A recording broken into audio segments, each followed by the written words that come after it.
Torej, začenjamo tretjo beletrinino debato. Vse lepo pozdravljam v Štihovi dvorani Cankarjevega doma in pa seveda vse tiste, ki nas spremljate digitalno, hibridno. Dobrodošli in dobrodošli ste, da tudi postavite kakšno vprašanje za naša dva gosta. Pozdravljam doktorja Ihana in doktorja Grdino. Naj v uvodu še povem eno dejstvo in sicer naj upravičim doktorico Zvonko Zupanič-Slavec, ki žal današnji dogodek ni mogla se udeležiti. Za začetek pa torej pridimo k današnji temi in današnja tema je torej epidemija in družba. Dovolite mi kot medijskemu ustvarjalcu, da povem nekaj besed. Dejstvo je, da je COVID-19 torej nevidni sovražnik, ki ne pozna potnega lista, intimno vstopa v naša življenja, tako telesno kot tudi psihično. Kot medijski ustvarjalec imam vedno občutek, da z virusom praktično živim neskončno dolgo. Sploh ne vem, kdaj sem nazadnje poročal o nekem dogodku, ki ni bil vezan na COVID-19. Morda zdaj pogledamo posnetek, ki bo to jasno ponazoril. Zdaj pa k epidemiji, ki se še ne umirja. Imamo že prve podatke o včeraj potrjenih primerih okužbe z novim koronavirusom pri nas. Po naših neuradnih informacijah je bilo včeraj potrjenih 4276 primerov okužbe, 2364, 3515, kar je skoraj 1000 manj kot prejšnjo sredo, kar je skoraj 1000 manj kot prejšnji četrtek. Testiranih pa je bilo včeraj več kot 6500 ljudi. Medtem ko po vsem svetu cepijo ljudi za zaščito pred koronavirusom, pa so znanstveniki v Južni Afriki odkrili še eno novo različico tega virusa, ki se zaradi nenavadno velikega števila mutacij zelo hitro širi. Nadaljujejo se opozorila o posledicah krize zaradi COVID-19 zlasti pri mladih. Torej, kot smo lahko nekako videli, tri skupne informacije, ki delijo torej medijsko izkušnjo, število okuženih, pa različne različice, pa denimo tudi lastnosti teh informacij je testirani in nažalost tudi število umrlih. To vedno znova mediji meljemo iz dneva v dan. Skratka, noben ni imun na virus tako ali drugače, tudi mediji nimamo encima, s katerim bi presnavljali zgodbe, ki govorijo o koronavirusu. In o vplivu koronavirusa na družbo bomo danes torej govorili. Doktor Ihan, morda za vas prvo vprašanje. Pandemija je torej poleg resne zdravstvene krize močno udarila tudi na našo psiho. In če zdaj dava morda na tehtnico, težko je pa vendarle, virus od zunaj ali virus od znotraj? Epidemija ni edina stvar, danes naj omenimo, da je dan tudi boja proti AIDS-u, še ena epidemija, ki poteka praktično vzporedno in se je svet odločil, da je bo izkoreninil do leta 2030, pa vendarle, kje smo? Ja, meni se zdi to zanimiva misel, epidemija od znotraj. Torej, mislim, da je to celo mogoče center doživljanja epidemije. Torej, tisto, kar nam je epidemija nekako skuša razkriti, pa nočemo videti, je pravzaprav ta neka naša imanentna krhkost. Torej, rodili smo se kot krhka bitja, ker smo biološka bitja, vsa biološka bitja so krhka v smislu, da se vsak dan pravzaprav gibljajo med preživetjem pa med smrtjo. To se dogaja vsem bitjem in tudi ljudem je to imanentno. Torej, in tudi celo našo zgodovino smo se nenehno in kot posamezniki in kot družba soočali s to svojo krhkostjo in pravzaprav smo lahko hvaležni na nek način šele civilizaciji v tem času, ki jo živimo, da pravzaprav nam je ta civilizacija omogočila neko glazuro, skozi katero nam ni treba vsak dan gledati te krhkosti med življenjem in smrtjo, ampak imamo lahko neko iluzijo, da imamo neke pravice, da lahko načrtujemo, da živimo v nekem stabilnem okolju, da ni lakote. Se pravi, ta družba nas je nekako, hvala Bogu, navadila, da se nam ni treba s to vznemirljivo krhkostjo soočati, ne? Ampak seveda pridejo pa potem neki dogodki, ki nas udarijo in pravzaprav na nek način razbijajo to glazuro. Se pravi, ni prvič, že neštetokrat se je zgodilo. Epidemije so bile že neštetokrat in so seveda še bolj kot zdaj razbile to glazuro in zdaj seveda vidimo, da smo vsem krhki, se pravi, da ni tisto in tisto, kar se jezimo, je pravzaprav to, ker se soočimo s tem, da pravzaprav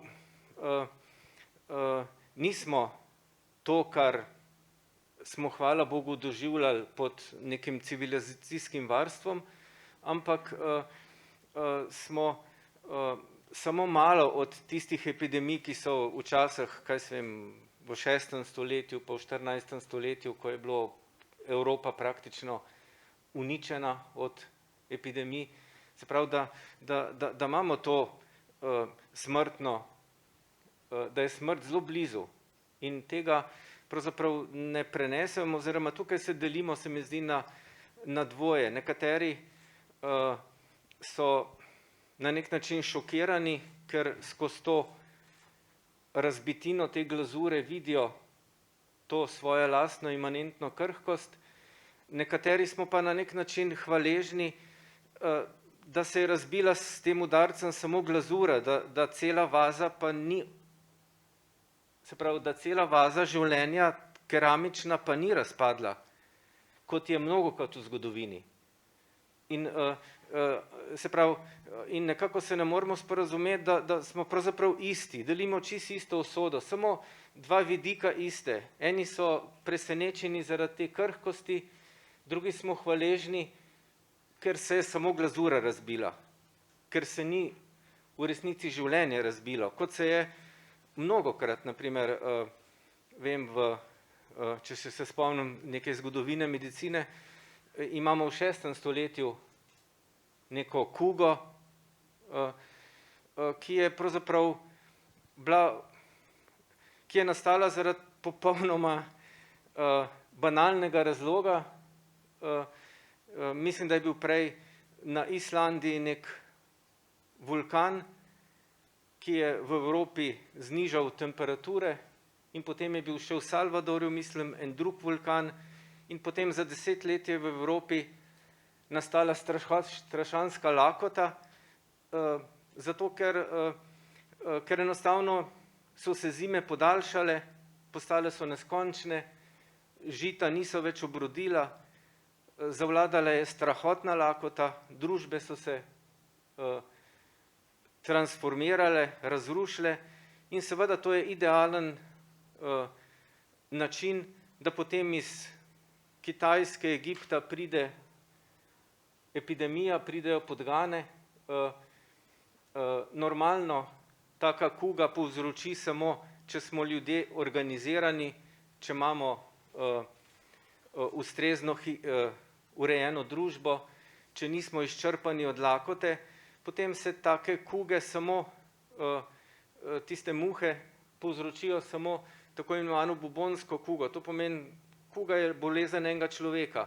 Če pa pride tako pomanjkanje, pa kuga postane pljučna. To pomeni, začnemo kašljati, kuga napade pljuča, ljudje, ki imajo to kugo, začnejo kašljati v druge in nastane epidemija in med tako epidemijo je bilo, mislim, da od 25% mrtvih pa tam do 60% mrtvih.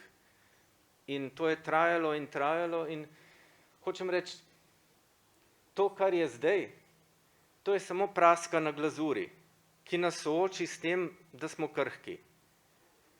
Mnogokrat v zgodovini ni bilo praske, ampak je bila cela posoda življenja razbita in se ni obnovila še desetletja potem. Doktor Ihan, hvala za te spodbudne misli, ki nam zagotovo dajo misliti na to, da je vaza še vedno cela. Ste zdravnik, mikrobiolog, imunolog, pa tudi pesnik in pisatelj, morda več o tem tudi malo pozneje. Doktor Igor Grdina, vi ste profesor, pisatelj, literarni zgodovinar in zgodovinar. Svet se ni prvič znašel v takšni situaciji, nekaj je tudi doktor Ihan že nakazal, španska gripa, kolera in tako naprej. Kakšne vzporednice bi povezali med razumevanjem izkušenj iz preteklosti in sodobno ero koronavirusne bolezni, z ozirom na to, da družbe si niso nikoli povsem upomogle. Nekaj se je spremenilo. No, gospod Ihan je govoril o dveh kugah. Ena je tista, ki jo zgodovinarji imenujemo Justinijanska kuga, ena je pa tista srednjeveška črna smrt. Glejte, kaj se je potem zgodilo? Z Justinijansko kugo se dejansko neha antika. In potem traja približno 400 let mračne dobe. Torej, ko so Johna Maynarda Keynesa leta 1929 vprašali, ali je kdaj že kaj takega, kot je bila takratna velika gospodarska kriza nastalo, je rekel ja, in trajalo je 400 let. Mislil je ravno na to. Kaj se je zgodilo? Torej, v času cesarja Justinijana so se v vzhodno-rimskem cesarstvu odločili obnoviti to sredozemsko ekumeno. Torej, rimski imperij, pred delitvijo je bil pač sredozemski svet. In Justinijan začenja to reconquisto. Vojna je draga stvar. Justinijan se skuša zapisati v zgodovino tudi kot veliki graditelj, Hagia Sofia. Enkrat se kupola zruši in potem jo je treba postaviti na novo. To zdaj pomeni denar, denar, denar, denar.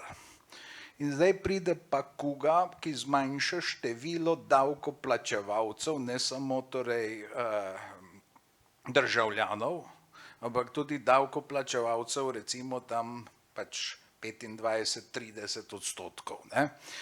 In kaj to zdaj pomeni? Je treba preostale pač bolj obremeniti. In to je razlog za kolaps antičnega sveta. Političnega je na Zahodu pač že doživel rimski imperij poprej.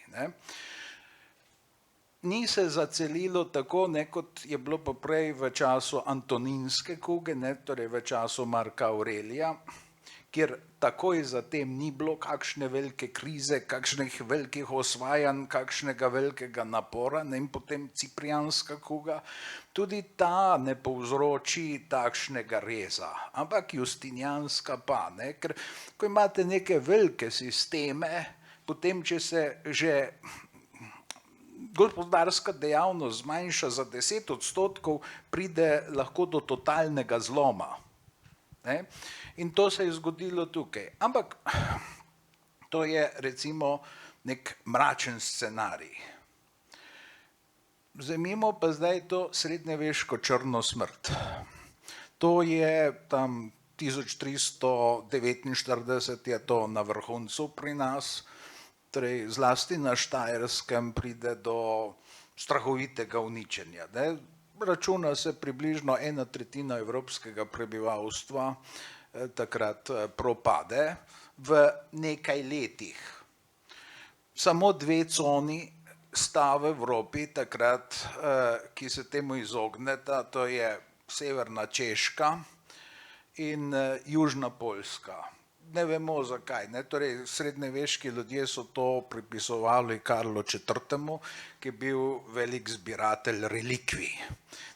In pred njim so relikvije zaklepali, ker je hotel vedno kaj odnesti seboj. V Magdeburgu menda od takrat naprej, ko je Karl IV. Obiskal mesto, sploh niso več odklenili, ker so tako imenitno zaklenili. Ampak poglejte, ta kriza se pa razpletla popolnoma drugače. Ta kriza pomeni rojstvo novega sveta.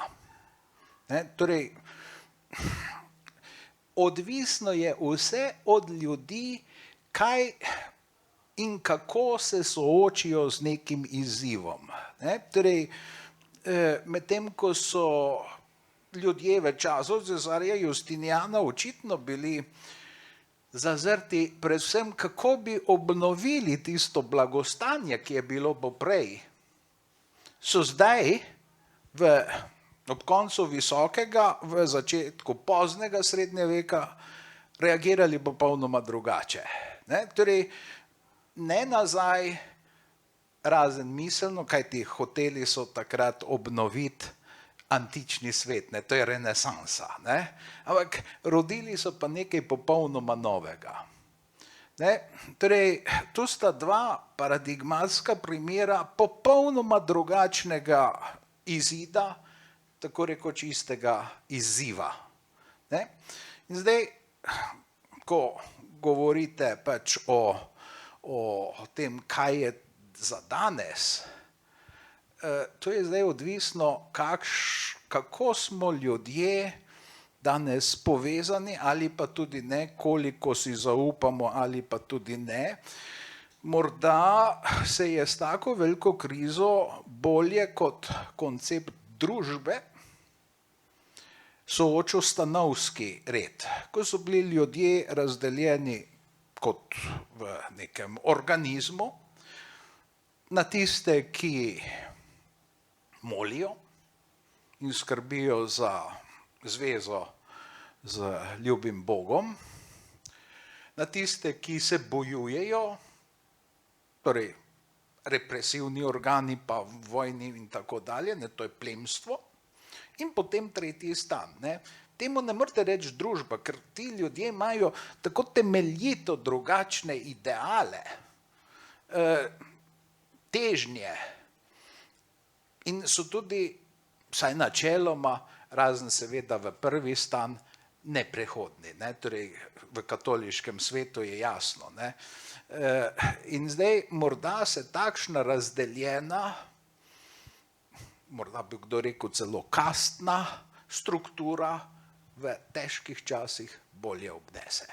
Ker so ljudje razdeljeni in vsak dela svoje, medtem ko, kaj pa je za družbo značilno, ne? Torej, da smo vsi zamenljivi. Ne? Družba je neko mravljišče pravzaprav. Ne? Bi rekli, načeloma smo lahko danes vsi zdravniki. Ali imamo mnenje o tem?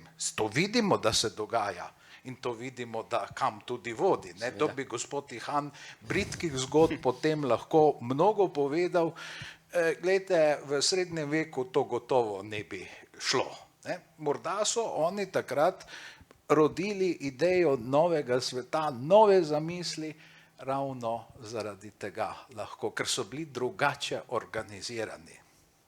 Doktor Grdina, doktor Ihan, na tej točki hvala za vajina pomenljiva odgovora. Naj še enkrat povabim vse k Beletrinini debati.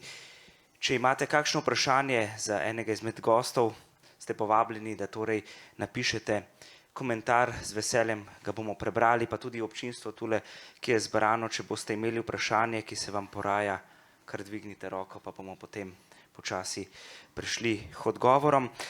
Na tej točki pa nadaljujemo, doktor Ihan, morda če sva malo bolj aktualna.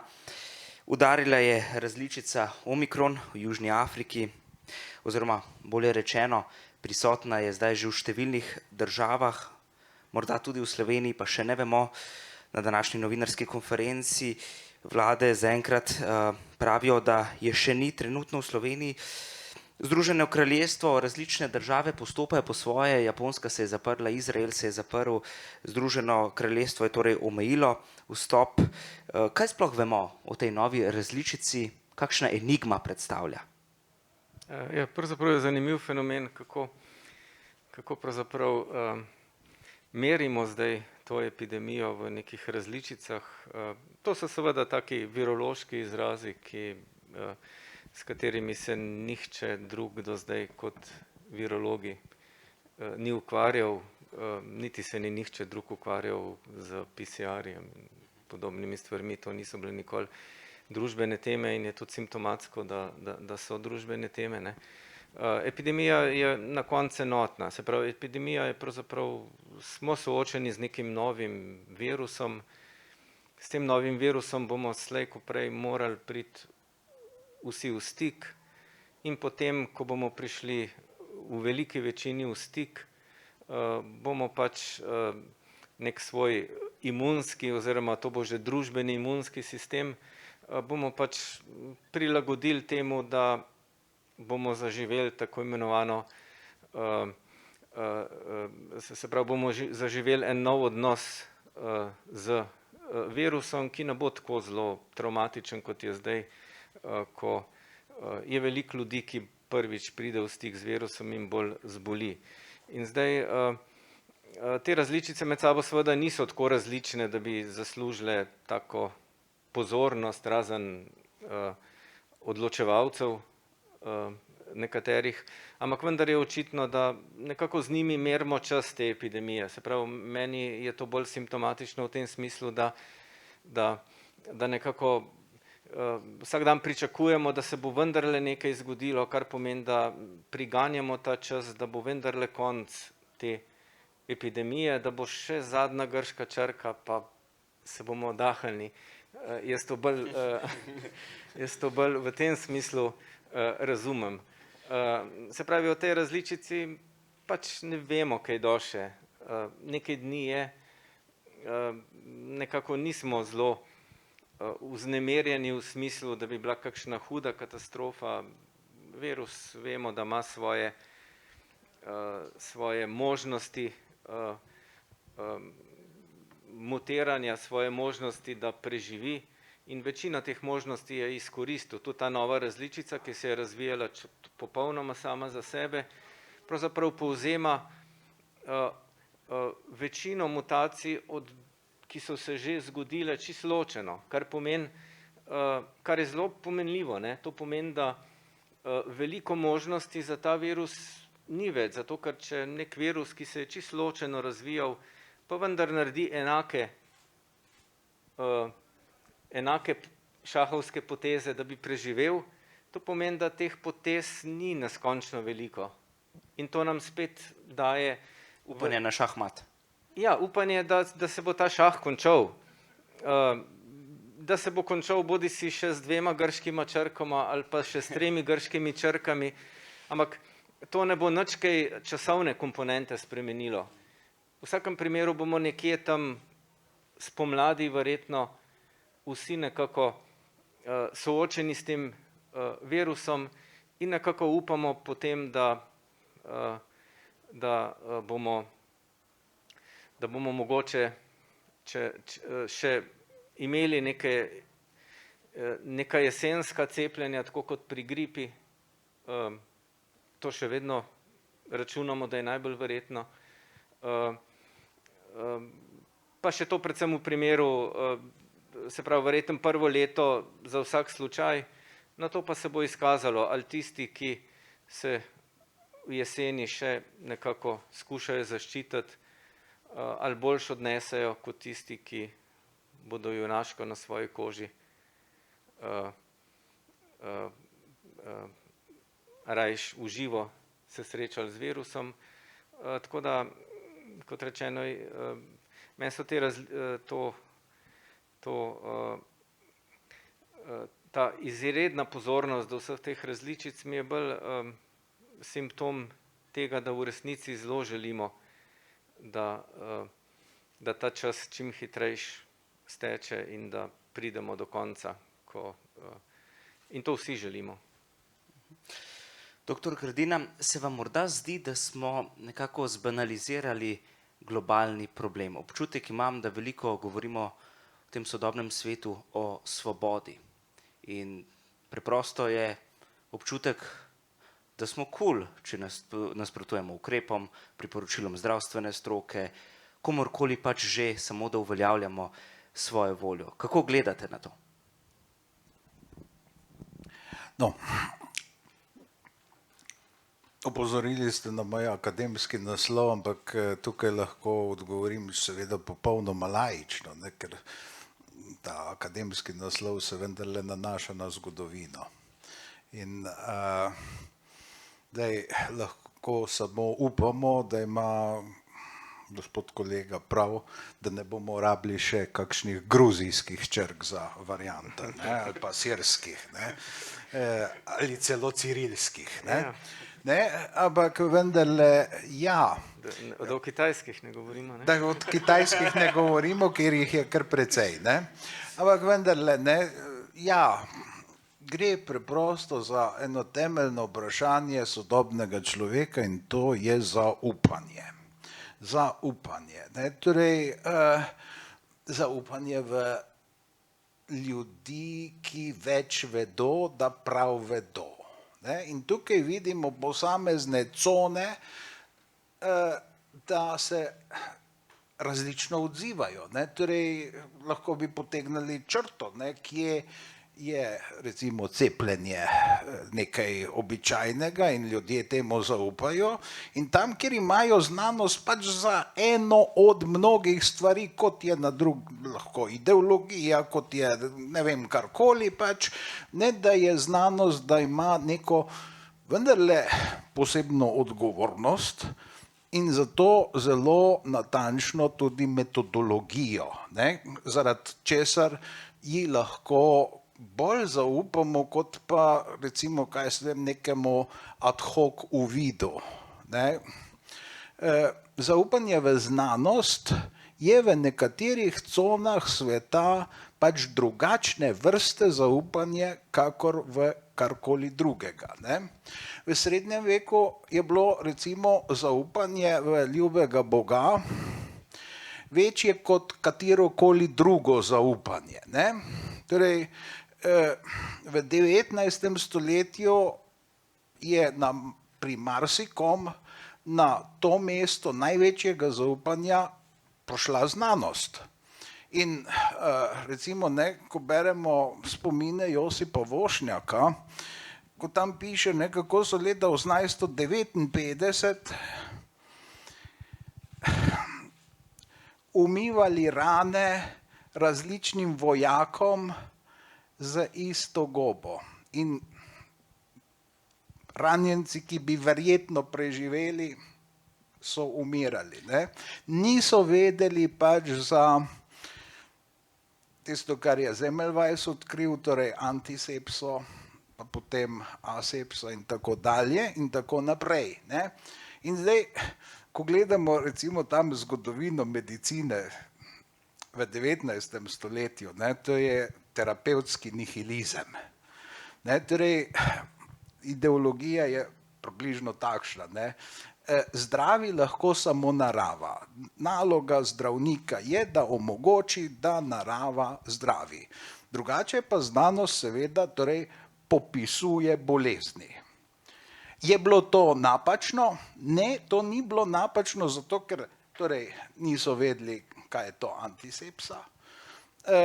Potem, ko so opisovali bolezni, so s tem napravili temeljne moderni diagnostiki. Ne, torej so vendarle služili znanosti. Ne. In to zaupanje, ne, v tedanjo znanost ni bilo prazno. To je bilo vendarle, ne glede na to, da je bila znanost takrat nebogljena, medicinska znanost, da marsičesa ni znala ozdraviti, je pa vendarle potem v naslednjem koraku prav to privedlo zelo daleč in zelo visoko. Ne? In zdaj se vprašamo, kako pa mi gledamo na to področje in zakaj gledamo drugače. Zakaj je znanost samo eno izmed orodij, ki je popolnoma izenačeno z nekim dozdevanjem, z nekimi instantnimi virami, nekimi hitrimi zaupanji, recepturami in tako dalje. Zakaj je do tega prišlo? Ne? Ali je to doba praznine kriva temu? Ali je temu krivo pač nekje moja generacija je v srednji šoli še vendarle poslušala, kako je znanstveni svetovni nazor. In to, kar je bilo na znanstvenem svetovnem nazoru utemeljeno, se je podrlo. Ergo, ljudje moje generacije lahko mislijo, da je znanost tudi kar nekaj.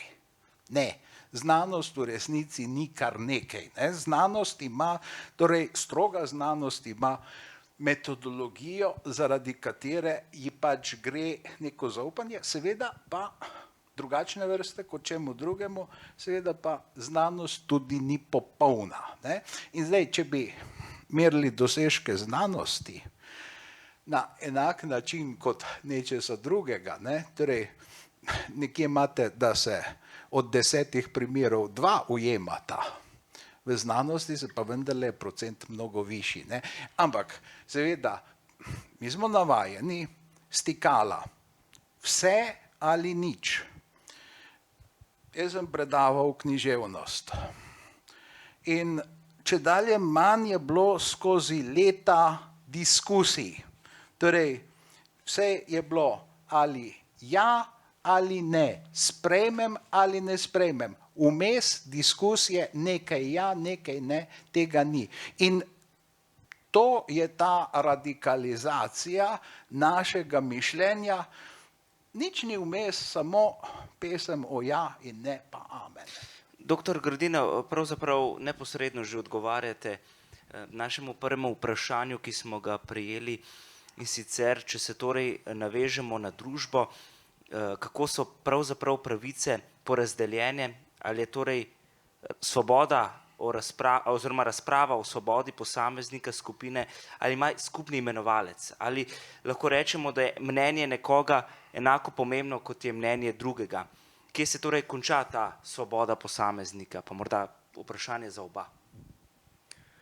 Torej, gotovo, da so mnenja na nek način vedno odvisno od nivoja, se pravi, vedno odvisno od odločevalskega nivoja, ki upošteva mnenja. Popolnoma jasno je, da je zaupanje v znanost najbolj pomembno s strani odločevalcev v družbi. Se pravi, veliko teh družbenih odločitev je nekako avtomatsko že formaliziranih v to, da se na primer na političnem nivoju, da se seveda, ker drugače bi družbe propadle, da se upošteva neke realne podatke, neko znanost, ki je seveda ne sam simbol, ampak ki je dejansko operacionalizira to analizo, ki izhaja iz realnih podatkov. In če se seveda ta odločevalski nivo nekako dosledno upošteva in ljudje zaupajo tem glavnim odločitvam oziroma imajo dobre izkušnje z odločitvami odločevalcev, to pomeni politike, potem jaz ne vidim posebnega problema, če se na družabnih omrežjih ljudje preizkušajo neke meje in se preizkušajo različna mnenja, kajti nekaj je imeti veselje na družabnih omrežjih, drugo je pa potem, ko se priporoči na primer cepljenje, ker nas bo to rešilo epidemije. Mnogi ljudje se z veseljem zafrkavajo na družabnih omrežjih, ampak ko pa slišijo, da je nekaj potrebno narediti, zato ker bo sicer imelo realne slabe posledice, pa to naredijo. Tako da jaz samih teh razprav, pa naj bodo kakršnekoli že, ne bi jemal kot veliko nezaupanje v znanost in tudi jaz z veseljem pogledam kakšno karikaturo, ki se norčuje, če je dobra karikatura. Seveda ne bom pa govoril o teh fenomenih grobosti, ker v družbi, se pravi v teh fenomenih, ko se štarta na žaljenje, to pa je, mislim, da zadeva, za katero jaz... Presega meje. Presega, ja. Doktor Ihan, morda bi vas tule še eno podvprašanje kratko, in sicer naša gledalka sprašuje, postavlja, pravi, provokativno vprašanje, in sicer, da dobiva občutek, da so bili zdravniki do te epidemije predtem bolj cenjeni, torej da smo stroko bolj poslušali, da zdaj pa ima občutek, da temu več ni tako. Odkot se vam zdi ta preobrat? Torej, zdravniki smo vajeni, da ljudje, ki so v stiskah in stresu, v bolnicah imamo to, smo vajeni, da nekako morajo ta stres kanalizirati v nekega krivca. In najbolj smo veseli, če je to samo bolniška hrana. čeprav vemo, da je v redu tista hrana in jo tudi sami jemo za kosilo, ampak to je najblažja stopna nezadovoljstva, ki nam kaže, da je nekdo v stresu in ko smo ljudje v stresu, na nek način najprej smo v stresu in potem naša možganska skorja mora najti neko oprijemališče, za kar smo v stresu. Ne? In glede na to, da je ta epidemija se kaže kot malo lažno, sicer kot zdravniška zadeva, mi je razumljivo, da smo nekako zdravniki tisti, ki smo tarče, čeprav precej nezasluženo, kajti epidemija je pravzaprav družbena zadeva. Se pravi, zdravniki smo samo tisti, ki smo v bolnicah in smo deležni tega plazu bolnikov in jim skušamo pomagati in to je vse.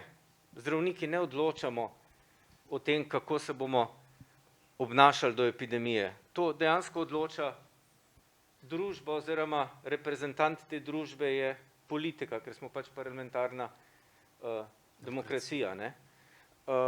In vse te neke akcije, ki so nekako usmerjene velikokrat proti nam zdravnikom, bi bile bolj racionalno, da bi bile usmerjene v oblikovanje nekih drugih družbeno-političnih ne segmentov, ampak predlogov. Saj pravzaprav je težko samo iz protestov sprejemati odločitve. Se pravi, tisti, ki niso zadovoljni, bi pač glede na to, v kakšnem političnem sistemu živimo, bi bilo zelo ugodno, da bi oblikovali neke konkretne premise, kaj bi skrenili, se pravi, v katerih ukrepih je tisto, kamor bi drugače skrenili. Smernice in najlažje se, in seveda, ni pa enostavno organizirati neke politične razprave, ki bo imela za posledico neko spremenjeno smer družbe. In to me zelo spominja na razprave pred kakšnim letom, ko so nam zdravnikom tudi želeli obesiti vprašanje evtanazije. Torej, to je bilo podobno. Vprašanje tega, ali si nekdo lahko konča življenje, je absolutno relevantno družbeno vprašanje. Ob tem, kar mi vidimo v bolnicah, domovih za ostarele, je to več kot konstruktivno vprašanje o tem govoriti. Samo to ni vprašanje naslovljeno na zdravnike, dajte pa vi odločati, ali je za tega človeka še smiselno, da živi. Ne, to je vprašanje za družbo. Ali se bo družba odločila, da da možnost, da nekdo na civiliziran način dobi neko tableto, jo vzame in konča življenje. In to je politična razprava, to ni medicinska razprava. In zelo narobe je, da so ljudje potem nekako usmerjajo jezo v zdravnike, zakaj se pa vi nočete pogovarjati o tem.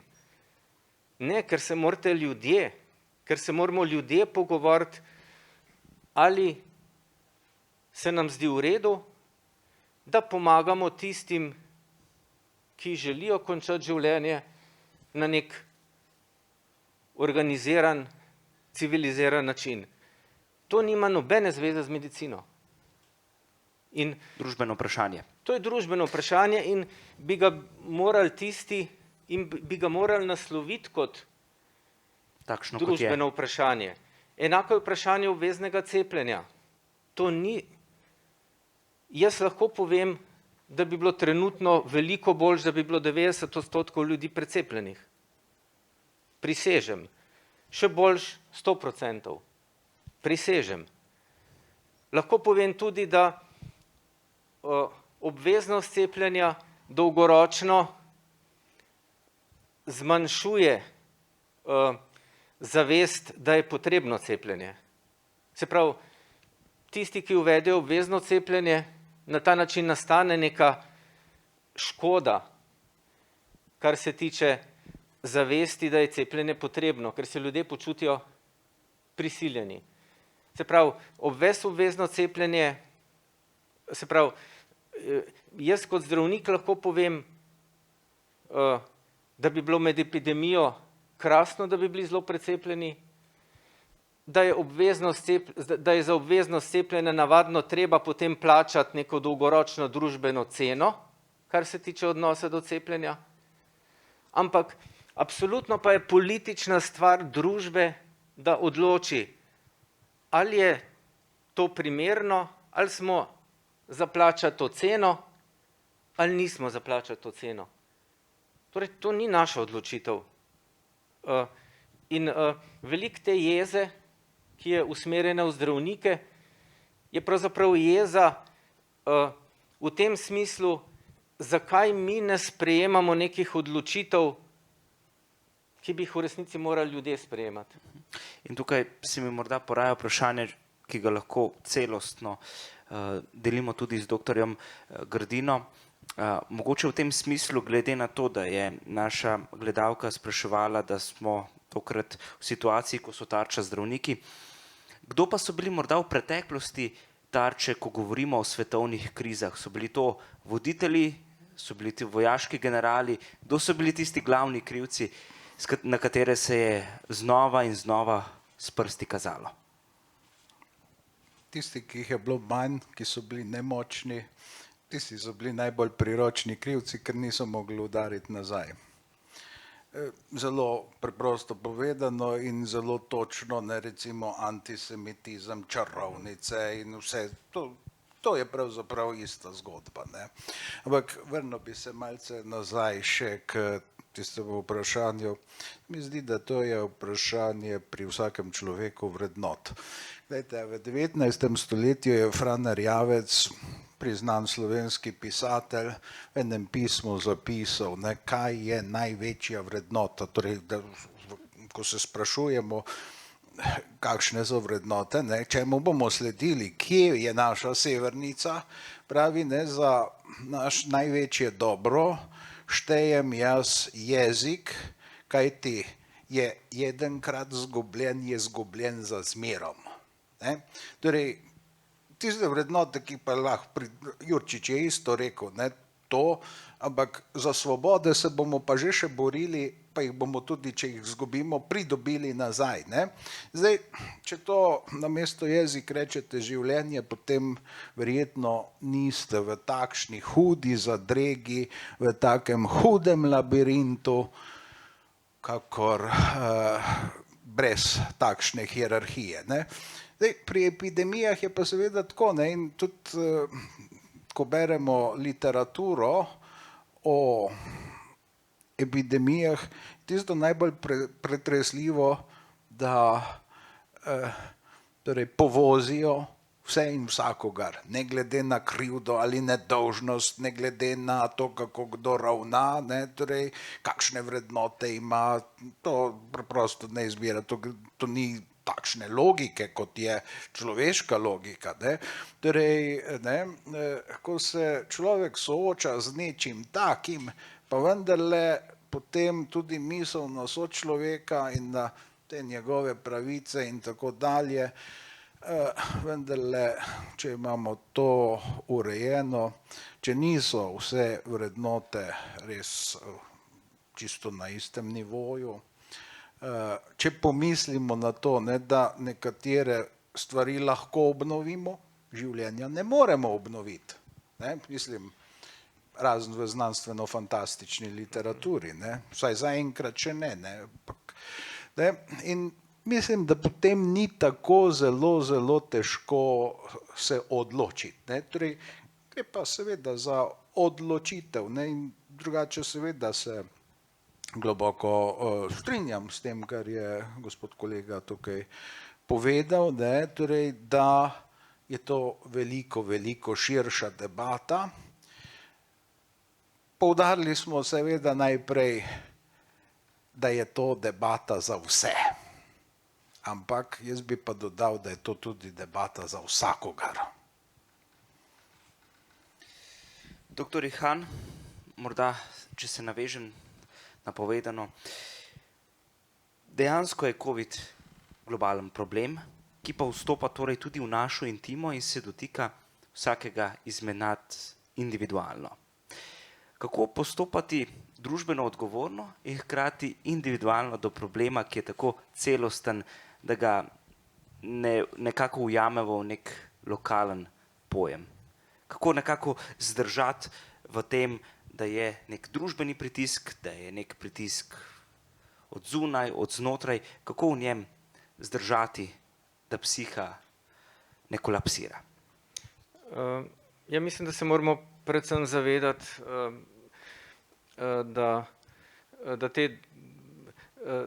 spet se moramo zavedati, da smo krhki, da je naša družba krhka, da solidarnost ni nekaj, kar je samo po sebi umevnega, da je solidarnost luksus. Solidarnost je tisti luksus, ko je družbena glazura lepa pa poravnana. In enako so neki medsebojni odnosi luksus. In luksus je to, da lahko načrtujemo bodočnost. In seveda nekako mislim, da se premalo zavedamo, koliko lahko zgubimo, če pustimo grobost v družbi in če pustimo, da nam družba začne v resnici razpadati. Prej smo vedeli, je bil krasen tisti disput dveh epidemij, ene, ki povzroči stoletni razpad in druge, ki povzroči renesanso. Se pravi, tisto, kar je dobro, da se zavedamo, da smo pravzaprav na nek način je hvaležnost tista lastnost, ki nas obrani pred tem, se pravi, hvaležnost za to, kar imamo. Moramo se zavedati, da to, kar imamo, je še vedno ogromno. Torej, še vedno je ta, če uporabim spet to metaforo, ki sem se jo prej zmislil, še vedno je ta glazura samo majčkeno počena od tega udarca. Nič ni razbito še. In moramo biti hvaležni pravzaprav za to, da ni razbito in se hkrati moramo zavedati, da jo lahko razbijemo. In zaradi tega moramo toliko bolj, ker smo načeti paziti drug na drugega, da v resnici ne naredimo nekih grobosti, ki bodo razbile to vazo. In potem seveda poti nazaj ni oziroma je zelo, zelo dolga. Tukaj je eno zanimivo vprašanje. Teja pravi, da nekako se sprašuje, v kolikšni meri je v resnici zaprtje družbe, predvsem vrtcev in šol, apelira, prekinilo širjenje drugih povzročiteljev okužb, naprimer gripe in drugih virusov. Torej, kako je vse skupaj vplivalo na to, glede na to, da imamo občutek, da smo obremenjeni z enim segmentom, pa kljub temu je vaza še vedno čvrsta? Ja. No, kar se tiče gripe, je to dejstvo nekako. Pač enostavno vsa leta prej smo imeli gripo, lansko leto je zaradi zaprtij vseh družb pa mej nismo imeli. To je preprosto.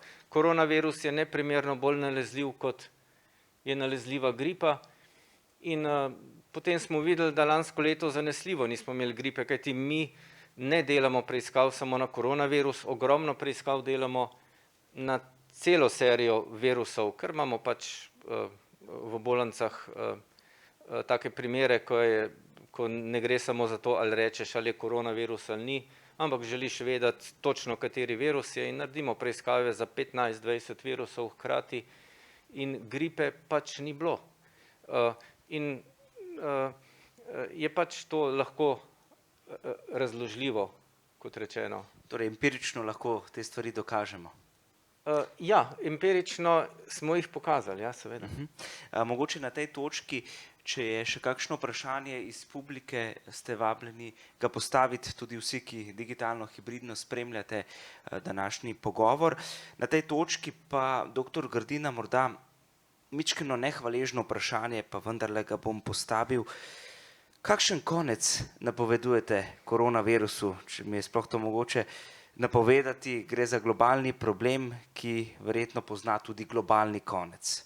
Bo sploh kdaj konec tega? In kot smo omenjali, družba vedno znova preizprašuje sebe, svoj vrednostni sistem. No, vi jemljete družbo kot nekaj, kar samo po sebi je. Ne, to samo po sebi ne obstaja, to je treba vedno ustvarjati z odnosi, ne samo z razmerji. To je tisto, čemur Paul Venn pravi sistem Rousseau. Zdaj, gledajte, pred epidemijo je bil en velik človek o empatiji. Torej, če nisi bil empatičen, nisi bil niti oddaleč človeku podoben. Vsi smo bili empatični, ampak to ni zadost. Kaj vam pomaga, če nekdo samo sočuti, če pa nič ne storite, če ne odpomorete? Tisto je zalajšanje lastne vesti. Zdaj, ker ste rekli, da je nehvaležno vprašanje, to sem tako vedel, da ga boste meni zastavili.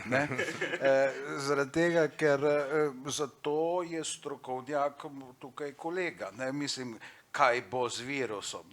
In jaz bi se zanesel na njegovo besedo. Mislim, što bolj, ker sem občudoval njegovo prvo pesniško zbirko. Mislim, argument za zaupanje ni ravno dober zdaj v tem primeru, ampak strokovnem, ampak je pa v človeškem. In to ni nepomembno, torej tudi kaj mi drugi tu delamo. Torej, kako izkoristimo pač ta mogoče kdaj usiljeni čas zase, in potem se vidi, kako hudičevo težko je biti sam v demokratični dobi, kjer o vsem odloča večina. Torej, težava, to je psihološka, huda psihološka težava, zdaj pa si nenadoma sam se moraš odločiti in ja, če ne bi bilo oblasti, ki ti še nekaj zapoveduje, jaz bi bil pa res grozno nesrečen, ker se niti upirati ne bi mogel. Torej, tisti eksistencialni, uporni človek in tako dalje in tako naprej. Skratka, tudi brat ne moreš kar naprej maske rdeče smrti, recimo.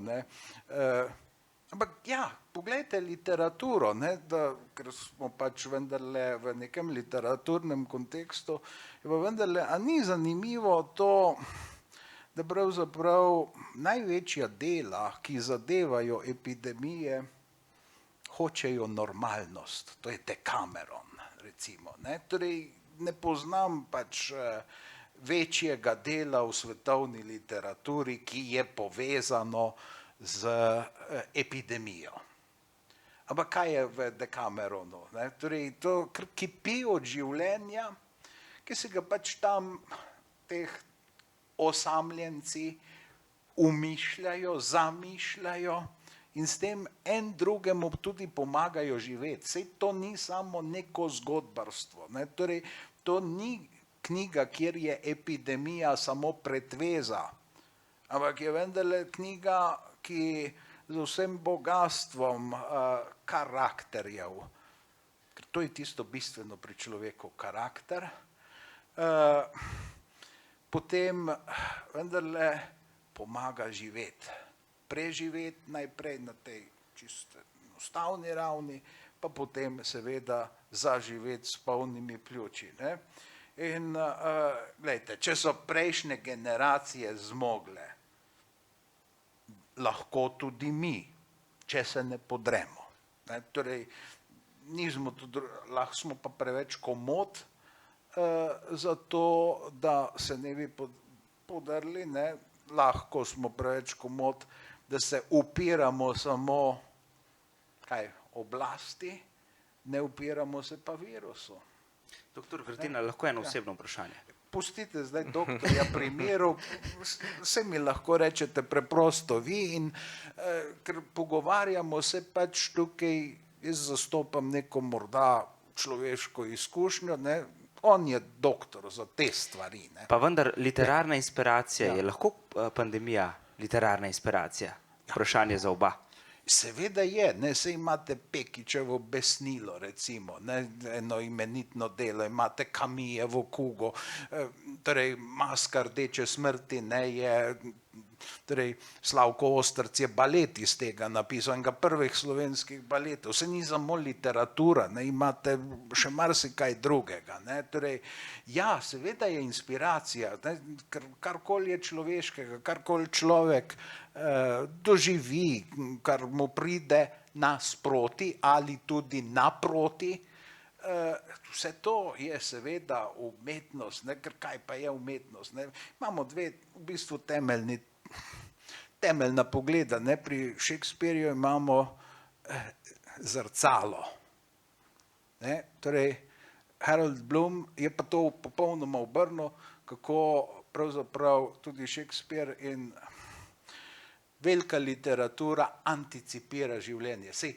takšnega človeka, kot ga ima Shakespeare na svojem odru, ni bilo, ampak se je razširil iz njegovega odra potem in definiral novoveško človečnost in človeškost. Ne.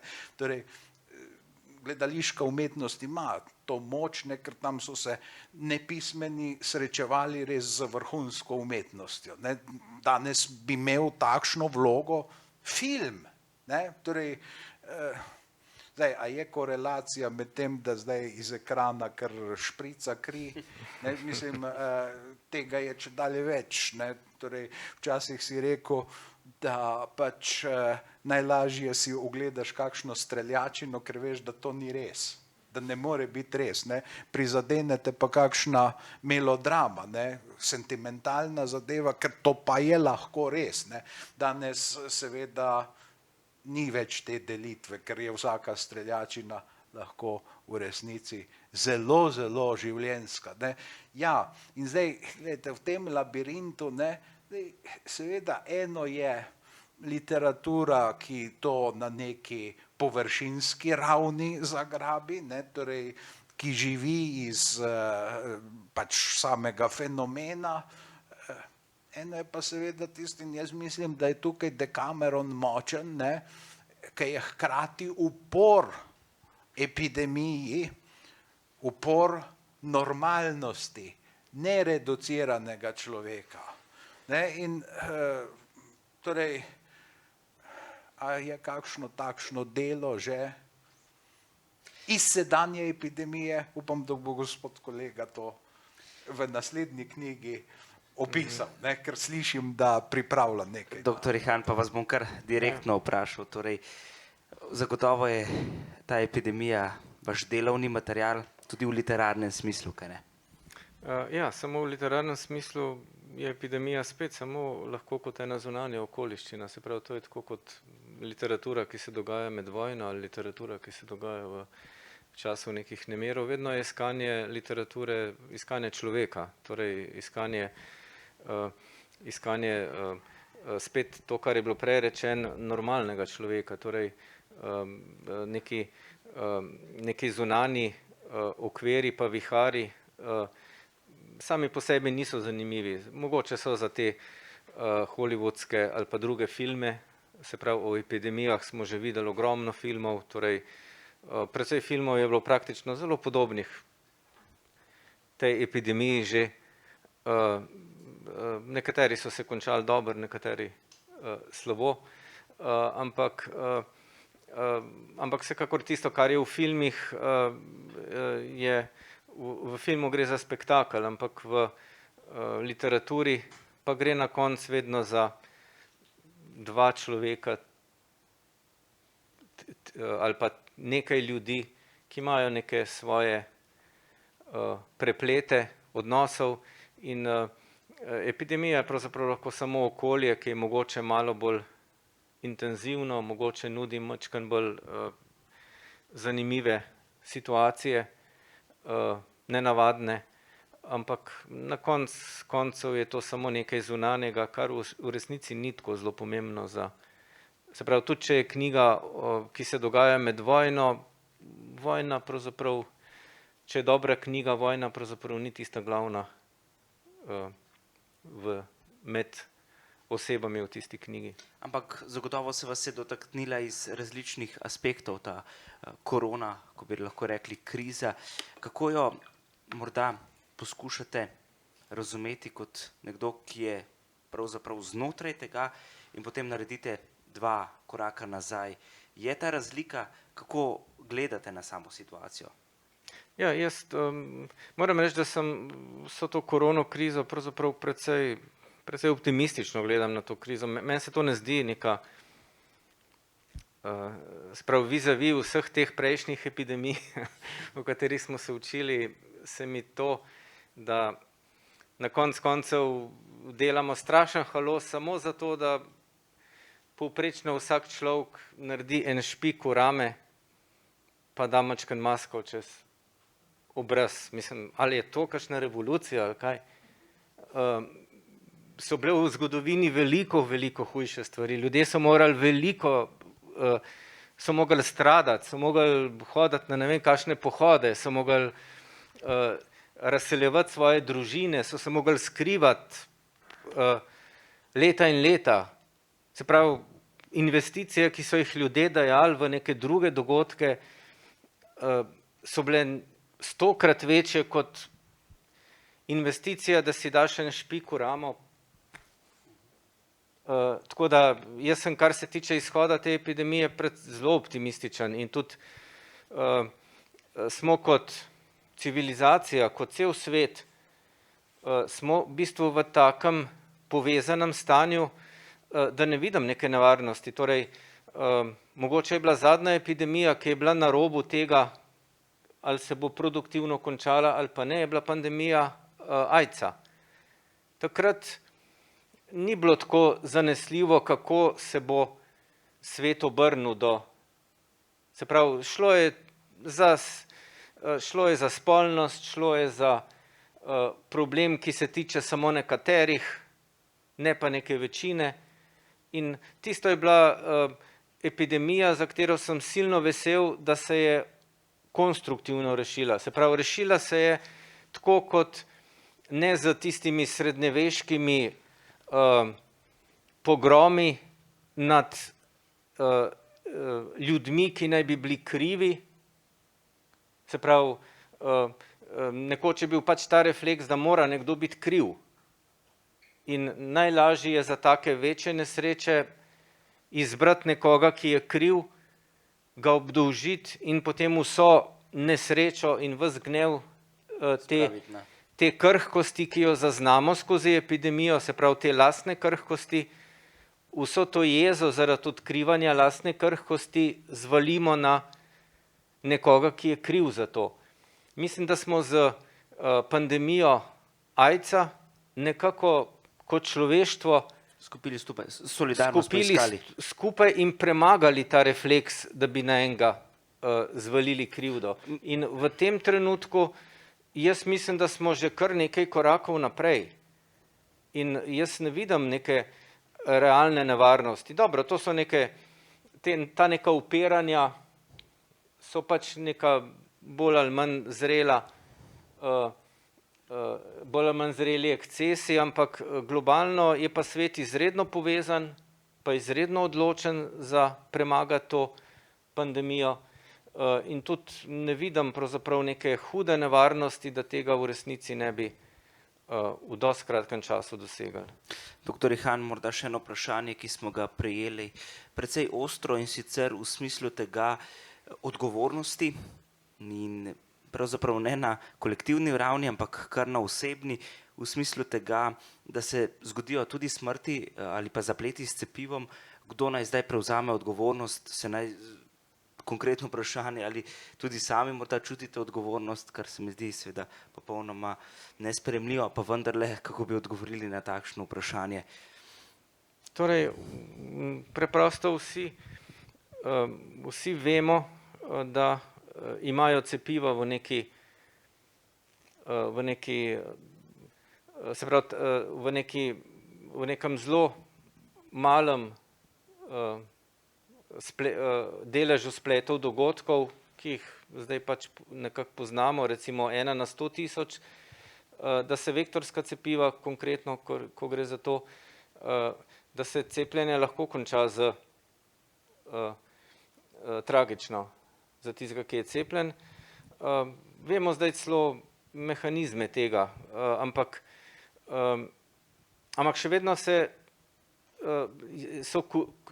so koristi, se pravi, tveganje je potrebno pojasniti vseh teh cepiv, ampak koristi so 1 na 1000, se pravi, soočenje s tem, da ljudje zbolijo za covidom ali pa da se cepijo, to preprosto ni primerjave. In vemo, in tudi na nek način povemo, da je mogoče v zelo redkih primerih, da se zgodi tragičen izhod, ampak nekako valiti krivdo za to, na to dejstvo, ne vem, če je produktivno, ker enostavno vsem nam je žal za take dogodke, ampak seveda nam je žal tudi, da so polne bolnice, da vsak dan umre po 15-20 ljudi, tudi to nam je zelo žal. Na tej točki morda kakšno vprašanje iz publike? Sicer počasi gremo proti koncu. Zadnje vprašanje, ki je pravzaprav omenjeno obema. Kaj smo se in kaj se še bomo naučili iz koronavirusa? Doktor Grdina. No. Različni ljudje različno. Glejte, ameriški pesnik in kmet Wendell Berry je pred kakimi mogoče 50 leti napovedoval, da se bomo ljudje razlikovali, ali bomo živeli kot bitja ali pa bomo delali kot stroji. Zdaj, seveda, jaz malce ne delim tega optimizma gospoda spoštovanega kolega, ker situacija je danes drugačna. Mi smo veliko bolj odvisni od, kaj se vem, zbudi vas telefon, pove vam, kam morate iti, no, potem vam še pa milostno pove, kdaj pa imate prosti čas, ampak 1 uro, ne. Oprostite, to je nova situacija in zdaj, če še na to dodamo vse to, kar moramo nositi, tako dalje, potem je tega, recimo, človeškega časa še mnogo manj. In mogoče bo pa vendarle epidemija ali pandemija potem malce drugačno vprašanje kot vprašanje okoliščine nekega romana, ker bo to res zelo življenjsko vprašanje in bistveno vprašanje, kajti jaz mislim, da je ta ameriški pesnik in kmet iz Kentuckyja imel prav. Mislim, naša življenja se zelo, zelo spreminjajo, in tudi zdaj se pospešeno zelo spreminjajo, in morda bo tudi sam fenomen epidemije postal nekaj globljega, Torej, jaz sem prej govoril o zaupanju in o karakterju. Pustimo zdaj sposobnosti, pustimo odgovornost in tako dalje, to izhaja vendarle v večini od karakterja, iz karakterja. Vendarle bi zdaj začel razmišljati v teh dimenzijah, in ja, lepo je, da so strokovnjaki optimistični, lepo je, da ne bomo uporabljali gruzijskih črk. Ampak vseeno se mi vendarle zastavlja tudi bi rekel, fiktivni lik, ne, torej poročnik Kolumbo, vrsta vprašanj. Ne. Torej, in sem pa jaz tudi še toliko optimist, da nas je toliko še v coni biti, da bomo uspeli še vendarle vsaj to alternativo ali bitja ali deli strojev, to se pravi popolnoma mehanizirano in tako dalje, ne, vnaprej določeno, determinirano življenje oziroma eksistiranje, vendarle vsaj ohraniti to možnost, da lahko izberemo, ker ne delajmo si iluzij, veliko je ljudi, ki so najbolj zadovoljni, da jim poveš, kako je treba ravnati, ne, torej, ki, poglejte, šolnike pri nas, ne, vsem je treba protokolirati, ne, torej, kako hodijo naravnost, bo treba zdaj napisati lepega dne, ne, mislim, pa gubiti čas še s takimi stvarmi, ne. Vi ste novinar in to veste, da se je to dogajalo, ne, mislim, a se je to resno dogajalo, zato ker je nekdo hotel nekoga zafrkavati, ne, ja, ne, ampak poglejte, druga stvar, ja. Ja, ne, ni druga stvar, problem je v tem, ker nekateri hočejo biti mehanični, nočejo biti bitja, hočejo biti deli strojev in vse tako in kaj pa je to pravzaprav? Beg pred lastno odgovornostjo, beg pred tem, da je življenje bitja vendarle, tako kot je rekel gospod Ihan, tveganje. Brez tveganja ni nič, življenje je vedno pač smrtno nevarno. Ne? Pač tako je, ne? In ne bo drugače, dokler bo seveda človek bitje, ne? Ko bo pa stroj, potem bomo pa samo malce zamenjali, tudi pri organizmu ta strojna logika že zelo deluje, pač menjaš organ in tako dalje in tako naprej, ne? Torej, mi živimo v zelo pomembnem času in ta epidemija, pandemija je to mogoče samo še skrajšala čas, ki ga imamo za razmišljanje. Torej, tako bi rekel, ne, ni to neki odgovor, ampak je poskušam začetek pogovora, ki ga mora opraviti na neki način vsak sam in to, kar mi zdaj tule razpravljamo, bo nekaj dalo, če se bomo pogovarjali še naprej, če bomo iskali boljše rešitve, nekaj jaz vem več, recimo o zgodovini, gotovo kolega ve veliko več o sami v tem sedanjem stanju, vi poznate pač, kako je od kraja do kraja različno, vsakdo od nas o nečem pač nekaj največ ve v tej dvorani, ne, ali pa če damo še poslušalce zraven, ne, in mi se moramo pogovarjati, pa se ne, zaradi tega, ker se nočemo, ker pač, ja, ker mislimo, da je strinjanje edino možno razumevanje, pa ni. Morda ste dali tudi digitalizaciji izziv, da ne pozabi na etiko. Doktor Ihan, kaj je vas morda najbolj naučila ta pandemija, ta preizkušnja, skozi katero greste osebno in skozi katero gre človeštvo?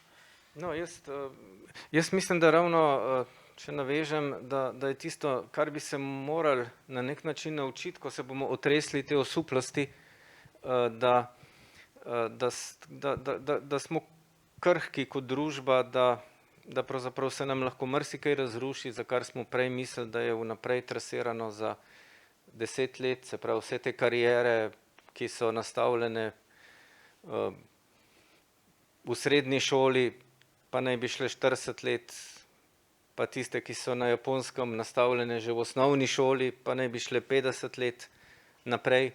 Se pravi, da so vse te računice, ki so tako gladko trasirane, pravzaprav računi brez krčmarja. Se pravi, da v resnici je življenje nekaj drugega in ko se bomo otresli te osuplosti, zaradi katere, ki se jo zdaj še branimo, torej vsa ta jeza, ki jo jaz zaznavam, to je pravzaprav branjenje pred tem soočenjem, da pač življenje ni ta glazura, kot smo si jo predstavljali. In to nas potem lahko pelje v naslednjo stopnjo, da pa smo pravzaprav veseli, da življenje ni ta vnaprej predvidena glazura. Se pravi, da je življenje nekaj drugega, da je življenje nekaj pod to milimetrsko zaščitno površino. In če to nekako prodre pri vsakmu posebej, potem začnemo drugače živeti, začnemo se zanimati, kaj je pravzaprav, nas ni več strah te površine, ker zdaj nas je strah. Zdaj pravzaprav večina teh reakcij, ki so usmerjene v upiranje, v jezo na zdravnike, v jezo na politike, to je preprosto strah, ker se je življenje zamajalo, ko nikomur niti na pamet ni padlo, da se bo življenje zamajalo. Se pravi, to je strah pred tem planiranjem življenja, ki se je zdaj izkazalo, da ga lahko en sam virus, ki ga je vse skupaj za, mislim, da za 5 kil na celi zemlji, ena 5-kilska žoga, razsuta v prah, je ustavila planet. Tako kot je v 6. stoletju en hrib, ki je eksplodiral na Islandiji, za 10 let zamrznil Evropo. Se pravi, to je krhkost. To je ista krhkost, kot ima srna, ki se je zdajle zbudila, pa ne ve, a bo jutri -20, pa ji bo zamrznilo na noge v snegu, če bo spala, ali bo jutri še živela pa našla tisto hrano. Se pravi, mi smo na istem. In če se to zavedamo, potem nam ta epidemija lahko da tisto energijo, kot jo ljudje dobijo recimo po vojnah. Po vojnah ljudje čisto drugače. S tem ne rečem, da so vojne koristne, niti slučajno. Ampak ljudje, ki so dali to skozi in preživeli, se potem naenkrat zavedajo, da je življenje še marsikaj drugega kot tisti plani, ki so jih imeli pred vojno. In tudi jaz mislim, da se bomo po tej epidemiji, ko bomo vrgli sebe ta strah pred tem spoznanjem, kako krhki smo, da bomo pač zaživeli za neko drugo energijo, ker bomo imeli vsaj te vojne spomine. Torej, epidemija je naša vojna. Po epidemiji se bodo ljudje še 10-20 let pogovarjali, a se spomniš, kako je bilo, ko smo se v kuhinji stiskali, pa nismo mogli nikamor iti. Ali pa ko smo sosedom skrivaj, ko je bilo prepovedano, pa smo vseeno šli na deci. Takrat, ko ga ruknili, ker je bil rojsten dan. Torej, to je dogodek, se ga bomo spominjali in dogodek je, ki nam je dal in nam bo dal vedeti, da je življenje še nekaj drugega kot samo tista trasirana pot, ki smo se jo zastavili v osnovni šoli ali pa v srednji šoli in ne bi bila določena. In to je pa, mislim, da tista dober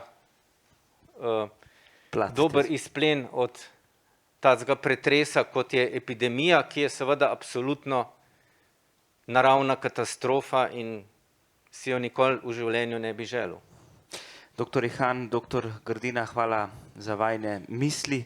Zagotovo so dale tudi izhodišče za naslednjo beletrinino debato, ki bo že 4. po vrsti z naslovom Korona, virus in etika. Vam, drage gledalke, cenjeni gledalci, pa hvala za pozornost.